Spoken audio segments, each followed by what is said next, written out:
சிவகார்த்திகேயன் ஏராளமான படங்கள், அதாவது ஒரு ஷார்ட் ஃபிலிம்ல ஆரம்பிச்சு தன்னுடைய கெரியர்ல வந்து படிப்படியாக ஒவ்வொரு படியாக வந்து ஃபர்ஸ்ட் ரொமான்ஸ் படம், அப்புறம் காமெடியா நடிச்சது, அப்புறம் காமெடி கம் ரொமான்ஸ், அப்புறம் பாத்தீங்கன்னா ஆக்ஷன் படங்கள், இன்னைக்கு வந்து மதராஸ் வரைக்கும் வந்து நிக்கிறாரு. இப்போ அடுத்த படங்களும் வெயிட்டிங்கு. அடுத்த படம் அதான் வந்து நான் சொன்னேன், இது நம்ம பராசக்தி, நம்ம நடிகர் திலகம் சிவாஜி கணேசன் நடித்த திரைப்படம். அந்த படத்தோட டைட்டிலே வச்சிருக்காங்க, பராசக்தி, சுதா கோங்கரா டைரக்ஷன்ல. அண்ட் சிவகார்த்திகேயன் வந்து ஆரம்ப காலகட்டங்கள்ல அப்படின்னு பார்க்கும்போ வந்து ஒரு டெலிவிஷன்ல ஒரு ஆங்கரா இல்ல, அதுக்கு முன்னாடி கலக்கப்போவது யாரு சீசன் 3 அதுல ஒரு நகைச்சுவையாளனா பங்கேற்று மிமிக்ரி எல்லாம் செய்து அதுல மக்கள் மனதை கவர்ந்து அப்படி மக்கள் மனதுல ஒரு நீங்காத இடம் பிடிச்சவர். அதான் எனக்கு தெரிஞ்சு விஜய் டிவியில ஒரு ரியாலிட்டி ஷோ மூலியமா ஒரு ஸ்டார் அறிமுகமாகறாரு, ஒரு பெரிய ஸ்டார்டம் கிடைக்குது அப்படின்னா அது சிவகார்த்திகேயனுக்கு தான் ஃபர்ஸ்ட் அப்படின்னு சொல்லலாம். ஏன்னா அப்பதான் விஜய் டிவியில வந்து ரியாலிட்டி ஷோ ஆரம்பிச்ச காலகட்டங்கள். அப்படி பண்ணும்போது சீசன் 1, 2ல கூட வந்து பாத்தீங்கன்னா ஒரு பெரிய ஸ்டார்டம் அப்படின்னு சொல்ல முடியாது, அவங்கள ஒரு நகைச்சுவை கலைஞர்களாவே பார்த்தாங்க.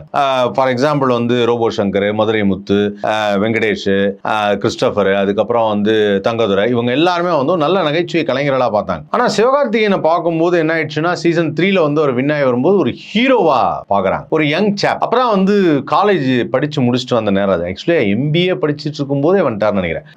முகமது சதக் காலேஜ்ல படிச்சுட்டு இருந்தாரு, அப்போ வரும்போதே வந்துட்டாப்ல. ரொம்ப நல்ல பர்ஃபார்மரு, ரொம்ப ஒரு லைவ்லினஸ் இருக்கும் அவரோட பர்ஃபார்மன்ஸ்ல, ரொம்ப ஜாலியான டைப்பு, யதார்த்தமான தம்பி சிவகார்த்திகேயன். அந்த வகையில வந்து சிவகார்த்திகேயன் வந்து அதுல பங்கேற்று பெரிய பரிசுகளை வென்ற பிறகு அவருக்கு ஒரு சிறந்த வாய்ப்பு அப்படிங்கும்போது என்னன்னா ஆங்கரா பல வாய்ப்பு. ஆங்கரானா விஜய் டிவியில ஏகப்பட்ட ஷோஸ், அது எல்லாத்தையும் ஆங்கர் பண்றது, அது இது ஏது அப்படின்னு சொல்லிட்டு அந்த ஷோ ஆங்கர் பண்ணதே சிவகார்த்திகேயன் தான். அந்த மாதிரி வந்து தொடர்ந்து நிறைய டெலிவிஷன் ஷோஸ் பண்ணாப்ல, அப்புறம் அவார்ட் ஷோஸ் ஆங்கர் பண்ணாப்ல. அவருடைய ரொம்ப சிறப்பான ஒரு ஆங்கரிங் அப்படின்னு பார்க்கும்போது இல்ல, நீயா நானா கோபி அவர்களும் சிவகார்த்திகேயன் அவர்களும் சேர்ந்து விஜய் டிவியில ஒரு ஷோ ஒன்று பண்ணியிருப்பாங்க, அது வந்து செம்மையா இருக்கும். அந்த விஜய் டிவியில விஜய் அவார்ட்ஸ், அந்த விஜய் அவார்ட்ஸ் வந்து ஹோஸ்ட் பண்ணும்போது வைரமுத்து வரபோது வைரமுத்து மாதிரியே கூட பேசி காமிப்பார் சிவகார்த்திகேயன், ரொம்ப நல்லா இருக்கும். அந்த மாதிரி வந்து நிறைய ஷோஸ்லாம் பண்ணி அதுக்கப்புறம் வந்து பார்த்தீங்கன்னா குணச்சித்திர வேடம் மாதிரி ஒரு சின்னதாக ஒரு ஃப்ரெண்டு கேரக்டர் 3 படத்தில் வந்து ஒரு ஃப்ரெண்டு கேரக்டர், அதுக்கு முன்னாடியே கொஞ்சம் கமிட் ஆகிட்டாப்ல, மெரினான்னு ஒரு படம் பண்ணாப்ல, அதுக்கப்புறம் ஒரு ஃப்ரெண்ட் கேரக்டர்னு 3 படத்தில் பண்ணார் தனுஷோட. அதுக்கப்புறம் பண்ணுறப்ப பார்த்தா கம்ப்ளீட்டாக வந்து ஹீரோவா அறிமுகமாறாரு, நிறைய படங்கள் வந்து ஹீரோவா பண்ணுறாரு. எதிர்நீச்சல் அந்த படம் மறக்க முடியாது, காக்கி சட்டை, அதுக்கப்புறம் வருத்தப்படாத வாலிபர் சங்கம், ரஜினி முருகன், இப்படி வரிசையாக சொல்லிட்டே போனால் ஏகப்பட்ட படங்கள். எல்லா படத்துலையுமே ஒன்று மட்டும் மிஸ் ஆகாது, அது என்னன்னா காமெடியாக சில விஷயங்கள் இருக்கும். அந்த காமெடி கலந்து தான் எல்லாமே அமையும். நீங்க வந்து ட்ரையா ஒரு விஷயத்தை ஆக்ஷன் பண்றதுக்கு ஒரு காமெடி கலந்து பேசுறதுக்கு ஒரு வித்தியாசம் இருக்கும். அப்படி வந்து நகைச்சுவை கலந்து தான் வந்து எல்லா படத்துலையுமே பண்ணுவாப்ல. அமரன் படம் தான் வந்து ரொம்ப சீரியஸா பண்ண படம்னே சொல்லலாம். ஏன்னா அமரன்ல வந்து ஒரு ஆர்மி ஆபீசர் கேரக்டர், அது மட்டும் இல்லாம அது வந்து ஒரு உண்மை கதையும் கூட. ஸோ அதுல வந்து காமெடிக்கான ஸ்கோப் வந்து கம்மி, அதனால வந்து ஆக்ஷனுக்கான ஸ்கோப் ஜாஸ்தி. அதுக்கப்புறம் வந்து அது ஒரு உண்மை கதை வேறங்கிறதுனால வந்து அந்த ஒரிஜினல் கேரக்டரை கண் முன்னாடி நிறுத்திட்டாப்ல. அந்த படம் பார்த்துட்டு கண் கலங்காதவங்களே கிடையாது, அப்படி ஒரு அற்புதமான படம். அப்கோர்ஸ் சிவகார்த்திகேயன் வந்து கிளைமேக்ஸ்ல இறந்து போற மாதிரியான காட்சிகள் அப்படிங்கிறது அமரன் படத்துல தான். கதைக்காக அந்த காட்சி அமைப்பும் நல்லா இருந்தது. அதே சமயத்துல ஒரு ஹீரோ வந்து அதை பண்றப்போ வந்து யோசிப்பாங்க, அதாவது நம்ம ஊர்ல வந்து என்னன்னா உண்மையான சரித்திரத்தை எடுக்கும் போதே அவங்களால ஹீரோ வந்து அந்த இடத்துல இறந்து போயிடுறாரு அப்படிங்கிறத ஏத்துக்க முடியாது. அந்த உண்மையா ஃபார் எக்ஸாம்பிள் வந்து சொல்றேன், கமல் சாருடைய படங்கள்ல வந்து இந்தியன் படம் பார்க்கும்போது இந்தியன் படத்துல இந்தியன் தாத்தா வந்து கடைசியா சாகிற மாதிரி தான் இருக்கும். ஆனா அதுவே சாகிற மாதிரி காமிச்சா மக்களுக்கு ஏமாற்றமா போயிடுமோ அப்படின்னு சொல்லி உடனடியாக அதை வந்து இல்ல நான் ஆஸ்திரேலியாவில் இருக்கேன் அப்படிங்கிற மாதிரி காமிச்சிருவாங்க. ஸோ இந்த மாதிரி வந்து ஒரு திரைப்படத்துல ஒரு கதாநாயகன் இறந்து போற மாதிரி அப்படிங்கிறது ரொம்ப ரேரான ஒரு விஷயம்.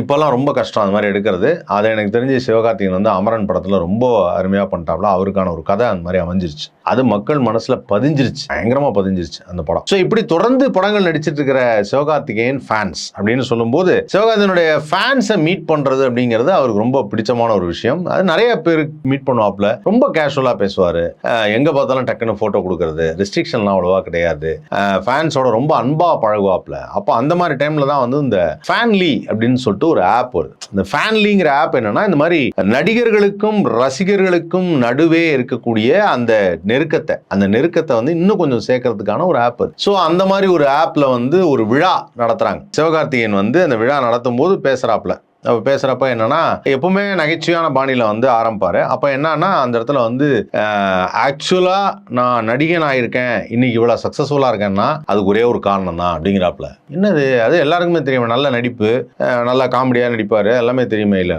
அப்போது சொல்கிறாரு, இல்லை நடிக்கிறதுக்கு முக்கியமாக வந்து பார்த்தீங்கன்னா கொஞ்சம் மூளை கம்மியாக இருக்கணும் அப்படின்ட்டாரு. என்ன மூளை கம்மியாக இருக்கணும்னு சொல்கிறேன், சிரிச்சிட்டாப்புல.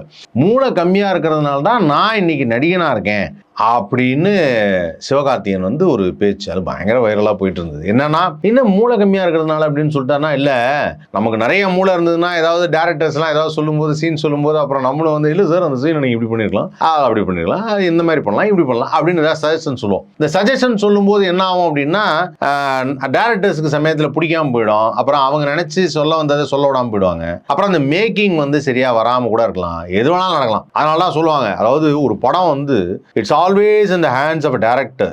அவருடைய கையில தான் இருக்கு, அது எங்க கட்டு எங்க வரணும். ஒரு எக்ஸாம்பிள் ஒன்று சொல்றேன், சூப்பர் ஸ்டார் ரஜினிகாந்த் அவரை பொறுத்த வரைக்கும் வந்து ஒரு டேரக்டர் வந்து ஓகே சொல்லி டேரக்டர் ஓகே சொன்னா மட்டும் தான் பண்ணுவார். இவர் சஜஷனே சொன்னாலும் இதை எடுத்துக்கங்க, இதை பண்ணுங்கன்னு சொல்ல மாட்டார். அதுதான் சூப்பர் ஸ்டார். நோ நான் இதான் பண்ணலான்னு இருக்கேன், நீங்க இதை கொஞ்சம் ஓகே பண்ணி அப்படி சொல்லவே மாட்டார். இப்படி பண்ணலாமா, இப்படி நல்லா இருக்குமா அப்படின்னு சொல்லி கேட்பார், சஜஷன் கேட்பார். இல்லை சார் டேரக்டர் வந்து இல்லை சார் வேணாம் சார் நீங்கள் இதே பண்ணா போகிறோம் அப்படியா, சரி ஓகே அப்படின்ட்டு. அப்போ என்னன்னா ஜெயிலர் படத்தில் நான் கேள்விப்பட்ட ஒன்று என்னன்னா, அந்த கிளைமேக்ஸில் ஒரு ஃபைட்டு ரஜினி சார் பண்ணுற மாதிரியான ஒரு சுச்சுவேஷன் வருது. அந்த கோயக்குள்ளே இறங்கி கீழே வந்து அந்த சேரில் உட்காரதுக்கு முன்னாடி அந்த ஃபைட் பண்ணலாங்கிற சுச்சுவேஷன் வரும்பொழுது ஃபைட் பண்ணிடலாம் அப்படிங்கிறப்போ மாஸ்டர் எல்லாமே ரெடி ஆகிட்டாங்க, எல்லாம் ஓகே, ஃபைட்லாம் வந்து கம்போஸ் பண்ணுறாங்க. கம்போஸ் பண்ணிட்டப்போ டேரக்டர் சொல்கிறாரு, டக்குன்னு ஒரு யோசிச்சுட்டு சொல்லியிருக்காரு, இல்லை இவ்வளோ நேரமாக நீங்கள் ஃபைட் பண்ணலை, உங்கள் பின்னாடி ஒரு கூட்டம் இருக்குது, நீங்கள் கையஸ்ட்டாக போகிறோம் அவங்கெல்லாம் செய்வாங்க, இப்போ நீங்கள் கிளைமேக்ஸ் நீங்கள் ஃபைட் பண்ணால் அது ஒரு மாதிரி இருக்கும், இப்போவும் அதே மாதிரி நீங்கள் அந்த அத்தாரிட்டிவாக இருங்க அப்படிங்கிறத ஒரு விஷயம் சொன்னோன்னா ரஜினி சார் வந்து ஃபைட் நல்லா இருக்கேன்னு இருக்காரு. டேரக்டர் நெல்சன் சொன்னோன்னா உடனே அவர் வந்து சரி ஓகே ஒரு 2 ஸ்டெப் மட்டும் வச்சுக்கலான்னு சொல்லிட்டு தான் அந்த கத்தி இப்படி வச்சு இப்படி பண்ணுற ஒரு ஷாட் வரும். அது பண்ணிவிட்டு அதுக்கப்புறம் வந்து டேரக்டர் வந்து இல்லை நீங்கள் வந்து உட்காரணும் சார், அது வந்து உட்காரணும் மெஜஸ்டிக்காக இருக்கும் அப்படின்னு. இப்போது இந்த இடத்துல வந்து என்ன அப்படின்னா, இப்போ ரஜினி சாரோட சஜஷனில் அங்கே ஃபைட் பண்ணியிருக்கலாம் அப்படின்னா அந்த ஃபைட்டு பண்ணியிருந்தா எப்படி இருந்திருக்குங்கிறது தெரியாது. ஆனால் ஃபைட்டு பண்ணாமல் ஒரு மாஸ் வந்தது. அப்போது ரஜினி சார் என்ன யோசிக்கிறாரு, எப்பவுமே டேரக்டர் சொல்கிறதுல ஒரு பாயிண்ட் இருக்குங்கிறத யோசிக்கிறார். அவர் எவ்வளோ பெரிய ஆர்டிஸ்ட், அவர் அன்றைக்கி சொல்லியிருக்கலாம், நான் எனக்கு எவ்வளோ பெரிய எக்ஸ்பீரியன்ஸ் அப்படின்னு சொல்லியிருக்கலாம். ஆனால் அப்படி கிடையாது. அந்த இடத்துல ஒரு டேரக்டர் சொல்கிறது தான் மெயின். அந்த டேரக்டர் என்ன சொல்கிறாங்களோ அதை அப்படியே பண்ணணும். அதை அப்படியே பண்ணுறது தான் வந்து ஒரு சிறந்த ஆர்டிஸ்ட். அந்த வகையில் நான் எப்பொழுதும் ரசித்து கொண்டிருக்கிற சூப்பர் ஸ்டார் ரஜினிகாந்த் அவர்கள் அப்படிப்பட்ட ஒரு ஆர்டிஸ்ட் தான். அதனால தான் இன்றைக்கும் வந்து பார்த்தீங்கன்னா ஒரு ஷார்ட் இப்படி தான் நடிக்கணும், ஓகே ரிகர்சல் பார்ப்பாரு, ஆனால் அது அப்படியே நடிப்பார். ஸோ அப்படியே நடிக்கும்போது தான் அதுக்கு ஒரு பெரிய ஒரு அப்ளாஸ் வருது. அப்போது என்னென்னா அதில் அவருடைய சின்ன ஒரு விஷயம் அதுங்க என்னன்னா, சரி ஃபைட்டு நான் பண்ணால் கரெக்டு, படம் ஃபுல்லாக நான் ஃபைட்டு பண்ணல, இப்போ ஃபைட்டு பண்ணால் நல்லா இருக்குது, ஓகே 2 ஸ்டெப்போடு அப்படி போயிடுறேன். போயிட்டு உட்காந்தோன்னா அங்கே சூப்பர் ஸ்டார் தன்னை நிலைநிறுத்திப்பார். அது எப்படின்னா அவருக்கான அடையாளம், அந்த ஐடென்டிட்டி, அந்த சிகரெட் பற்ற வைக்கிற காட்சி, அந்த தீப்பெட்டி இப்படி பிடிச்சிட்டு இப்படி பார்த்துட்டு அப்படி தூக்கி போடுறது, அது தூக்கி போடுற அந்த ஷாட்டு, அந்த ஸ்மோக்கு, அது அங்கே தூக்கி சாப்பிட்ருவாப்புல.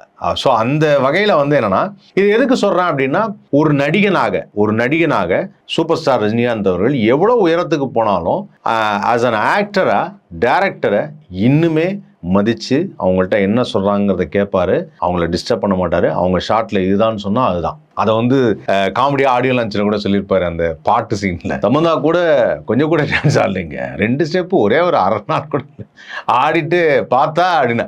இப்போ நான் அதை யோசிச்சு பார்க்குறேன், மற்ற ஆர்டிஸ்ட் இருந்தால் எப்படி யோசிப்பாங்க, யாராவது 2 பேரும் வேணாம் தூக்கி பேக்கில் போடு அப்படின்னா, பின்னாடி எங்கேயோ க்ரௌடில் அவுட் ஆஃப் ஃபோக்கஸில் ரஜினி ஒரு பக்கம் ஆடிட்டு இருப்பார் இந்த ஸ்டேஜில். அது வந்து பார்க்குறப்போ அப்போ தான் யோசித்தேன், வேறு யாராவது இருந்தால் அக்செப்ட் பண்ணுவாங்க. ஆனால் ஒரு படத்துக்கு எது சரியாக வரும் அப்படிங்கிறத டேரக்டர் தான் தெரியும்.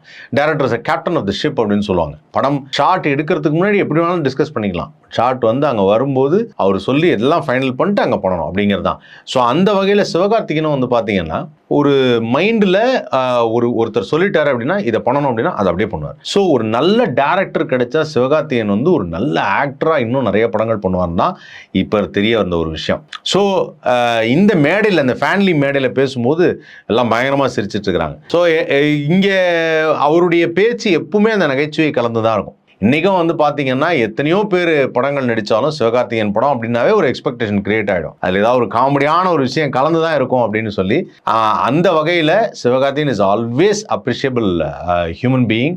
As well as an actor. So இந்த ஃபேன்லி மீட்டில் அந்த விழாவில் சிவகார்த்திகேயன் பேசுனது பயங்கர வைரலாக இருந்தது.